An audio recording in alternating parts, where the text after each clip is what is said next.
Hello అండి, welcome back to kitchen bonanza. నేను మీ రమ్యశ్రీ. ఈరోజైతే మనము ఎంతో టేస్టీగా ఉండే సేమియా పాయసం అయితే తయారు చేసుకుందామండి. చాలామంది అంటూ ఉంటారు చల్లగా అయ్యాక సేమియా అనేది ఉండలుగా కడుతుందని చెప్పేసి. అలా కట్టకుండా ఉండాలంటే నేను చెప్పిన విధంగా అయితే మీరు తయారు చేసుకున్నారనుకోండి, మీకు చల్లగా అయినా కూడా మనకి విడివిడిగా సేమియా పాయసం అయితే రెడీ అయిపోతుందన్నమాట.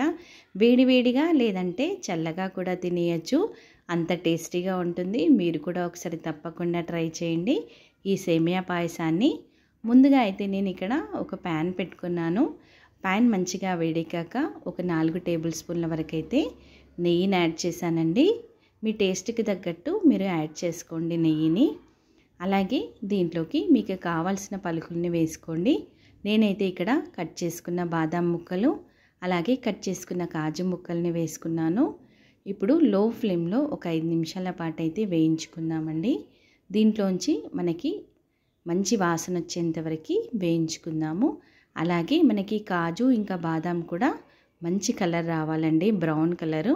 మనం పాయసం తినేటప్పుడు ఆ క్రంచినెస్ అనేది బాగా తెలుస్తుంది, టేస్ట్ కూడా చాలా బాగుంటుందన్నమాట. ఇప్పుడు లో ఫ్లేమ్లోనే మనము వేయించుకుందాము. అలాగే అవి వేగుతూ ఉండగా లాస్ట్లో మనము కిస్మిస్ని యాడ్ చేసుకుందామండి. ముందే యాడ్ చేసామనుకోండి అవి మాడిపోతాయి, కాబట్టి ఇవి కొంచెం వేగిపోయాక లాస్ట్లో మనము కిస్మిస్ని యాడ్ చేసుకోవాలి.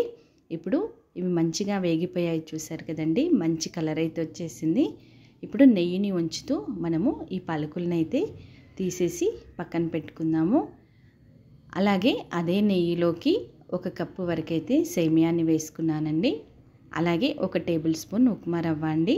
ఉప్మా రవ్వ ఎందుకు వేసానంటే చిక్కగా ఉంటుంది మనకి పాయసము. చల్లగా అయ్యాక కూడా ముద్దగలాగా అవ్వదన్నమాట మనకి పాయసము. చాలామంది ఓన్లీ సేమియాతో చేస్తారు, కానీ ఒక్కసారి ఇలా ఉప్మా రవ్వ వేసి చేయండి, మీకే టేస్ట్ అనేది బాగా తెలుస్తుంది. అలాగే పాయసం కూడా మనకి చూడడానికి చాలా బాగుంటుందండి. అస్సలు మిస్ అవ్వకండి, 1 టేబుల్ స్పూన్ మాత్రం వేయండి, మీకే తెలుస్తుందన్నమాట. ఇప్పుడు లో ఫ్లేమ్లో కనీసము ఒక 7-8 నిమిషాల టైం అయితే పడుతుంది.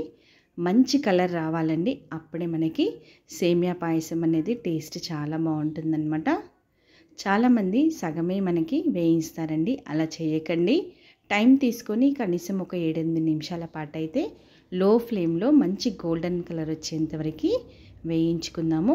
సేమియాని ఇలా కలుపుతూ ఉండాలి, లేదంటే అడుగు బాగాన మనకి మాడిపోయే ఛాన్స్ ఉంటుంది.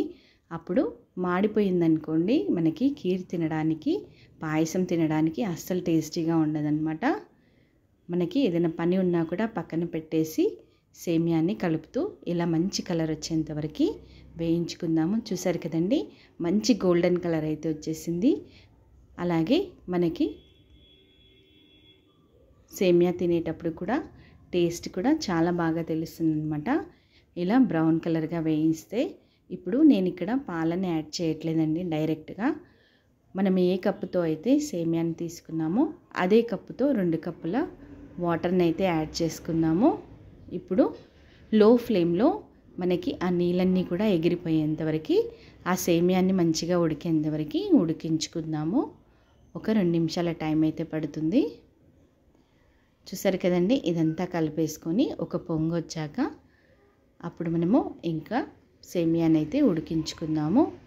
చాలా బాగుంటుందండి. శుక్రవారం కానీ, లేదంటే ఇంటికి ఎవరైనా గెస్ట్ వచ్చినప్పుడు, లేదంటే ఇంట్లో పిల్లల బర్త్డే కానీ, లేదంటే వెడ్డింగ్ యానివర్సరీకి కూడా మనం ఈ సేమియా పాయసంని చేసుకొని తినచ్చు, చాలా బాగుంటుందన్నమాట. ఇప్పుడు సేమియా అయితే మంచిగా ఉడికిపోయింది కదండి, మనం వేసిన నీళ్ళన్నీ కూడా ఎగిరిపోయాయి కదా. ఇప్పుడు దీంట్లోకి ఒక 1/2 లీటర్ వరకు పాలను వేసానండి. కాగి చల్లార్చుకున్న పాలన్నమాట, 1/2 లీటర్ వరకు ఉన్నాయి. ఇప్పుడు ఆల్రెడీ మనకి బాంబినో సేమియా అనేది ఉడికిపోయింది కదా, మనము జస్ట్ ఒక పొంగు వచ్చేంత వరకు ఉడికించుకొని స్టవ్ ఆఫ్ చేసేసుకుందాము. మరి ఎక్కువగా ఉడకాల్సిన అవసరం లేదు కదా, ఆల్రెడీ మనము నీళ్ళల్లో ఉడికించేసుకున్నాం కదా. ఇప్పుడు 1 కప్పు వరకు అయితే చక్కెరని యాడ్ చేశానండి. మీరు కావాలనుకుంటే మీ టేస్ట్కి తగ్గట్టు ఇక తక్కువ కూడా వేసుకోవచ్చు, ఎక్కువ కూడా వేసుకోవచ్చు. 1 టేబుల్ స్పూన్ వరకు ఇలాచీ పౌడర్ అండి. ఇలాచీ పౌడర్ వేయడం వల్ల టేస్ట్ చాలా బాగుంటుంది పాయసంలోకి. ఒకసారి బాగా కలిపేసుకుందాము. ఆ చక్కెర పూర్తిగా ఆ సేమియాలో కలిసిపోయేంతవరకు, సేమియా పాయసంలోకి కలిసిపోయేంతవరకు ఒక 2 నిమిషాల పాటు అయితే ఉడికించుకుందామండి. చూసారు కదండి ఎంత బాగుందో. సేమియా మనకి మంచిగా బ్రౌన్ కలర్లో చాలా బాగుంటుందండి. ఇంకా మనం వేసాం కదా రవ్వ, అది కూడా మనకి బాగా తెలుస్తుందన్నమాట తినేటప్పుడు. ఇప్పుడు చూసారు కదండి సేమియా అయితే మంచిగా ఉడికిపోయింది. ఇప్పుడు స్టవ్ ఆఫ్ చేసేసుకుందాము. ఆల్రెడీ మనకి చక్కెర కూడా కరిగిపోయింది, సేమియా కూడా ఉడికిపోయింది కదా.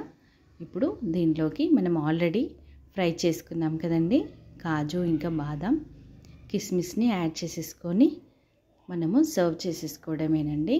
చాలా బాగుంటుంది. ఫ్రైడే నైవేద్యంకి కానీ లేదంటే ఇంట్లో పార్టీస్కి కూడా మనం తయారు చేయొచ్చు. కిట్టి పార్టీకి లేదంటే పూరి ఇంకా చపాతీకి కూడా ఈ సేమియా పాయసం చాలా బాగుంటుందండి. మీరు కూడా ఒకసారి తప్పకుండా ట్రై చేయండి. మీకు నచ్చితే కనుక నా ఛానల్ని చూసేవారు తప్పకుండా సబ్స్క్రైబ్ చేయండి, అలాగే లైక్ చేయండి, కామెంట్ చేయకుండా మర్చిపోకండి. ఫర్దర్గా మంచి మంచి వీడియోస్ చేసి మళ్ళీ మీ ముందుకైతే వస్తాను. ఇప్పుడు మనం ఆల్రెడీ వేయించుకున్న డ్రై ఫ్రూట్స్ని వేసేసి సర్వ్ చేసేసుకుందామండి. వేడివేడిగా లేదంటే రూమ్ టెంపరేచర్లో కానీ మనము దీన్ని అయితే తీసుకోవచ్చండి. చాలా బాగుంటుంది. ఇంకా మనం వేసిన కాజు బాదం ఇంకా క్రంచిగా ఉన్నాయి కదండి, అవి తింటూ ఉంటే చాలా బాగా అనిపిస్తుంది.